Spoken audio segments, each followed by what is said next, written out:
Joseph Vijay CM Tamil Nadu. ఆయన TVK అనే ఒక పార్టీ పెట్టాడు 2024లో. టీవీకే అంటే తమిళగ వెట్రి కలగం.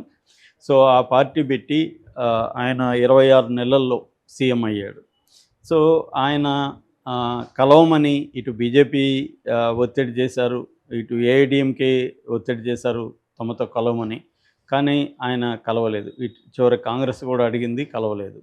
ఆయన ఏమనుకున్నారంటే సొంతంగానే మనం పార్టీ పెడదాము, ఈసారి గెలిస్తే గెలుస్తాము, కనీసం మనం గట్టిగా కొన్ని సీట్లైనా సంపాదించుకోవచ్చు, తర్వాత మనం నిలబడి ప్రజల తరపున పోరాడుతుంటే మనకి ఏదో ఒక టైంలో మన పార్టీ అధికారంలోకి వస్తుందనే ఒక నమ్మకంతో బీజేపీని ఐడియాలజికల్ ఎనిమీగాను, డిఎంకేను పొలిటికల్ ఎనిమీగాను ప్రకటించి ఆయన గట్టిగా ఆ రెండు బలమైన ద్రవిడ పార్టీలకి ఒక ఆల్టర్నేటివ్గా ఆయన ముందుకెళ్ళాడు.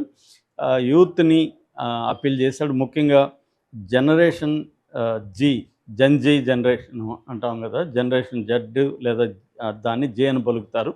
సో జీ జనరేషన్ ఆయన గట్టిగా అడ్రస్ చేయగలిగాడు. అలాగే ఉమెన్ కూడా ఆయనకి బాగా బలంగా సపోర్ట్ చేశారు. సో కరూరులో జరిగిన తొక్కిసలాట్లో 40 మంది చనిపోయినప్పటికీ దాని ప్రభావం ఈయన మీద నెగిటివ్గా పడలేదు. నిజానికి దాంట్లో చనిపోయిన తల్లిదండ్రులు కూడా ఈయనకే, ఆ పిల్లలు ఉన్న వాళ్ళు కూడా ఈయనకే ఓటేసామని ఇప్పుడు లేటెస్ట్గా చెప్పారు. ఎందుకంటే వాళ్ళందరినీ విజయ్ వాళ్ళని పట్టించుకోవడం, ఒక తల్లి చెప్తుంది నా విజయ్ వచ్చి నా కాళ్ళ మీద పడ్డాడు, క్షమించమని అడిగాడు, తర్వాత మా ఫ్యామిలీని అతను ఆదుకున్నాడు, అందుకని మేము అతనికి ఓటేసామని వాళ్ళు చెప్తున్నారు. సో అలాగా విజయ్ దృఢంగా ఉండడం ద్వారా ఆయనకి 108 సీట్లు ఇచ్చారు.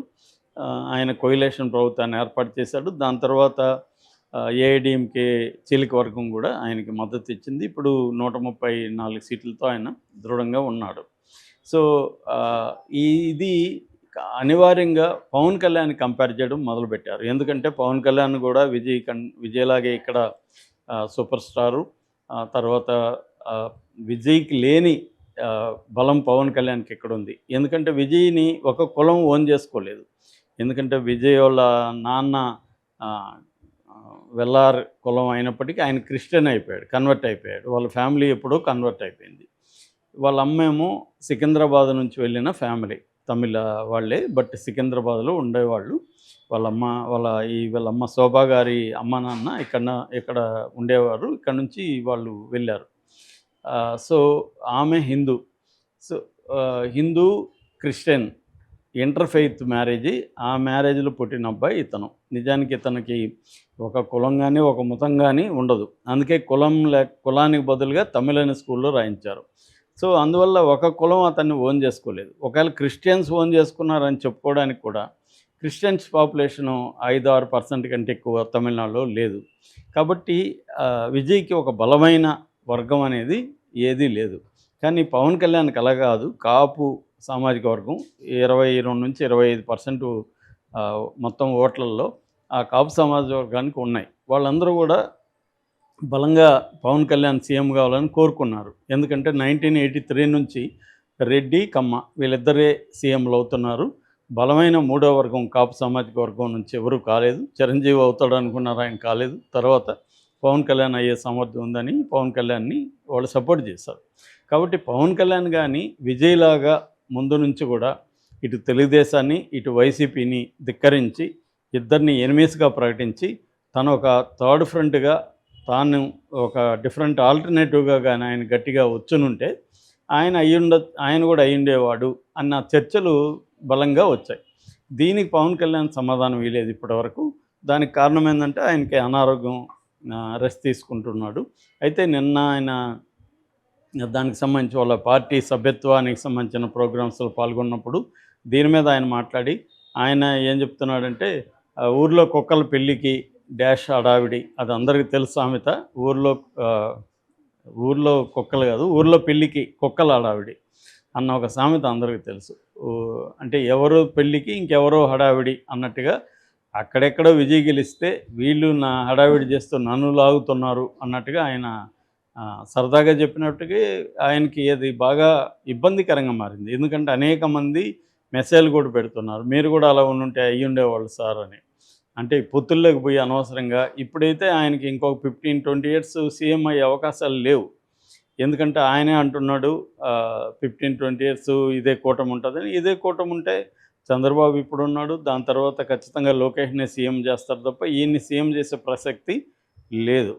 సో, ఈయనకి కూడా సీఎం అవ్వాలని లేదా అనేది ఇప్పటివరకు అనే అనుమానాలున్నాయి. ఈయన 2024 ఎన్నికల ముందు కూడా ఒకప్పుడేమో మీరు ప్రజలు కోరుకుంటే సీఎం అవుతా, నేనెందుకు సీఎం అవ్వను, మీరే సీఎంని చేయాలి ఇలాగంతా మాట్లాడేవాడు. మళ్ళేమో లేదు అనుభవమైన నాయకత్వం కావాలి, చంద్రబాబు ఉండాలని మాట్లాడేవాడు. అలాగా ఒక మాట మీద స్థిరంగా ఆయన సీఎం అవ్వాలా లేదా అనే దాని గురించి లేదు. తర్వాతేమో కనీసం నాకు 30 సీట్లు ఇస్తే కర్ణాటక కుమారస్వామి అయినట్టు అవుతాను ఇలాగంతా మాట్లాడాడు. కానీ ఆయన కంటెస్ట్ చేసిందే 21 సీట్లు. 30 సీట్లు ఎక్కడి నుంచి వస్తాయి? 30 సీట్లు ఉన్నప్పుడు కనీసం ఆయన 50-60 సీట్లలో కంటెస్ట్ చేసి ఉండాలి. అన్ని సీట్లు ఉండాలి. అది కూడా చేయలేదు. అంటే ముందు నుంచి కూడా పవన్ కళ్యాణ్ పొలిటికల్ హిస్టరీ చూసుకున్నప్పుడు 2008 నుంచి ఆయన రాజకీయాల్లో ఉన్నాడు. వాళ్ళ అన్న పార్టీ పెట్టినప్పటి నుంచి. అంతకుముందు కూడా ఆయన అనేక సమూహాలను కలిశాడు. అప్పుడు నేను కూడా వేరే కొంతమంది మిత్రులతో వెళ్ళి ఒకసారి 2 గంటలు, ఇంకొకసారి 4 గంటలు ఆయనతో చర్చల్లో నేను కూడా పాల్గొన్నాను. అంటే రాడికల్ మాజీ విద్యార్థి సంఘం నాయకుడిగా నన్ను కూడా పిలిచారు, వెళ్ళాను. సో అలాగా ఆయన 2008కి ముందు నుంచి కూడా రాజకీయాల్లో ఉన్నాడు. 2014లో పార్టీ పెట్టాడు. పార్టీ పెట్టినప్పుడు ఆయన ఫస్ట్ టైమే ఎలక్షన్లో కంటెస్ట్ చేసి ఉండొచ్చు. ఆయనకి అప్పట్లో ఏవో కుండి సాగులు చెప్పాడు, నిర్మాణం లేదు అవి ఇవి లేవని. నిజానికి విజయ్కి కూడా ఏమీ లేవు. మొన్న ఆయన ఎవరు తొగ్లక్ పత్రిక ఎడిటర్ గురుమూర్తి చెప్తున్నాడు, విజయ్ పార్టీ ఒక క్రౌడ్ తప్ప దానికేమీ ఒక నిర్మాణం లేదు, ఏమీ లేదని. అలాగే ఆయన కూడా నిర్మాణం తర్వాత వస్తుంది. ఎందుకంటే పవన్ కళ్యాణ్ చూసే ఓట్లేస్తారు. అక్కడ కూడా విజయ్ని చూసే వేశారు. ఆయన కూడా ప్రతి ఎమ్మెల్యే నియోజకవర్గంలో ఈ ఎమ్మెల్యే ముఖం చూడకండి, నా ముఖం చూసే ఓటేయండి అనేది ఆయన చెప్పుకుంటూ వచ్చాడు. పవన్ కళ్యాణ్ పరిస్థితి కూడా అదే. ఇప్పటికి కూడా ఆయన మరి ఇన్నేళ్ళైంది పార్టీ నిర్మాణం ఏముంది ఇప్పటికీ, ఎందుకు చేయలేదు ఆయన అంటే క్లియర్గా ఏంటంటే పవన్ కళ్యాణ్కి నా ముఖం చూసేస్తారు తప్ప నిర్మాణాలు ఇవన్నీ అనవసరం అనేది ఆయనకి బలంగా ఉంది. ఎవరోనో లీడర్స్ని తీసుకొస్తే తన అన్నకు కలిగిన నష్టం మనకు కూడా కలుగుతుందన్న భయం కూడా ఆయనకుంది. అందుకని ఆయన పార్టీ స్ట్రక్చర్ మీద ఊరికేదో మాట్లాడతాడు కానీ గ్రౌండ్ లెవెల్లో గట్టిగా ఆయన ఎప్పుడు చేయలేదు. నిజానికి అధికారంలో ఉన్నప్పుడు పార్టీ నిర్మాణం చేయడం రిలేటివ్లీ ఈజీ, కానీ ఆ పని ఆయన చేయట్లేదు. సో ఆయనకి ముందు నుంచి కూడా ఏంటంటే తను సీఎం కావాలి, తను దృఢంగా ఇద్దరి పార్టీలకు ఆల్టర్నేటివ్గా నిలబడాలి అనే అజెండా ఆయనకి క్లియర్గా లేదు.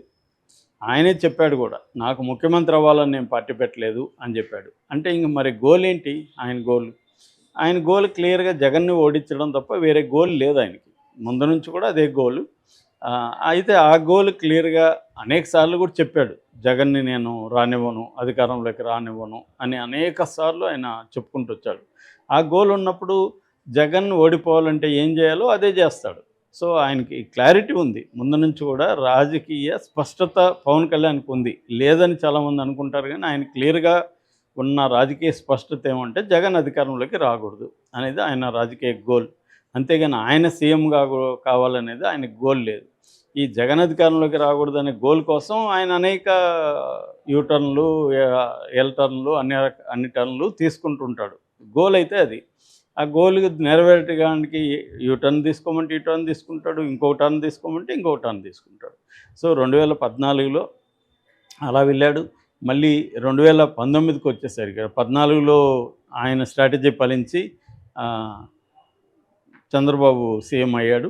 ఆ తర్వాత యాక్చువల్గా నిజానికి ఆయన ఇండిపెండెంట్గా ఈ 2 పార్టీలకి చెందకుండా నిలబడి ఉండుంటే 2 పార్టీల మీద పోరాడాలి. ముఖ్యంగా అధికారంలో ఉన్న పార్టీ మీద ఎక్కువ పోరాడాలి. ఎందుకంటే అధికారంలో ఉన్న పార్టీనే అనేక విషయాలకు బాధ్యత వహిస్తుంది. కానీ ఆయన ఆ పని చేయకుండా జగన్ మీద పోరాటం చేశాడు. జగన్ ఎక్కడైనా ఏదన్నా ప్రోగ్రామ్స్కి పిలిపిస్తే ఈయన ముందే వెళ్ళి అక్కడ దాన్ని హైజాక్ చేయడం అనేది మొదలుపెట్టాడు. జనాలకు కూడా అర్థమైంది.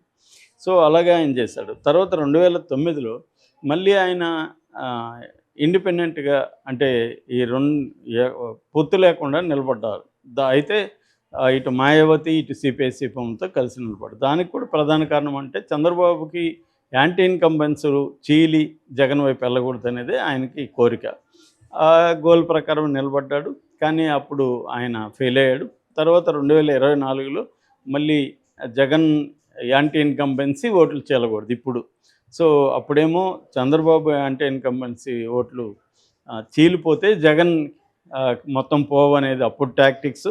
దాని తర్వాతేమో జగన్ ఓట్లు యాంటీ ఇన్కంబెన్సీ ఓట్లు చీలకుండా ఉండడం కోసం ఆహ్, పొత్తు పెట్టుకున్నాడు. సో అతనికి గోల్ క్లియర్‌గా ఉంది. ఆ ఆ గోల్ ఏందంటే సీఎం కావాలనేది కాదు. ఆ గోల్ జగన్‌ని సీఎం కాకుండా చూసుకోవడమే ఆయన గోలు.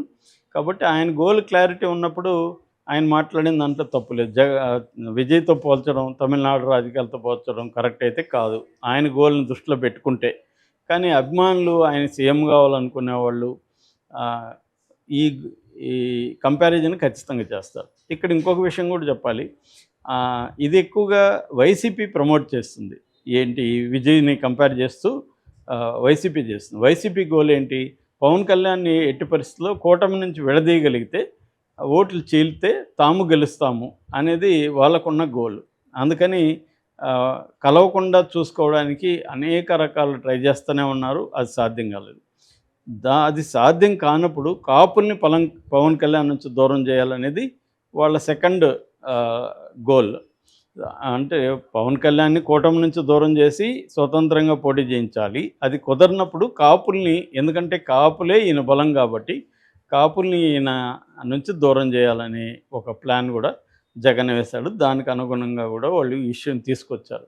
ఏదేమైనా ఇప్పుడు అందరికి కూడా క్లారిటీ ఇచ్చాడు పవన్ కళ్యాణ్. నేను సీఎం కావాలని పార్టీ పెట్టలేదు, సీఎం కావాలని రాజకీయాలు చేయట్లేదు అనేది ఇచ్చాడు. కాకపోతే మరి దేనికి అనేది క్లియర్‌గా చెప్పలేదు. కానీ అందరికీ తెలుసు జగన్ సీఎంగా కాకుండా ఉండడమే ఆయన గోలు. ఈ నేపథ్యంలో ఆయన డిప్యూటీ సీఎంగానే ఉండడానికి ఆయనకేమీ ఇబ్బంది లేదు. లోకేష్ సీఎం అయినా ఆయన డిప్యూటీ సీఎంగా హ్యాపీగా ఉండిపోతాడు. ఎందుకంటే జగన్ సీఎం కాకుండా చూసుకోగలగడమే ఆయన గోల్ కాబట్టి.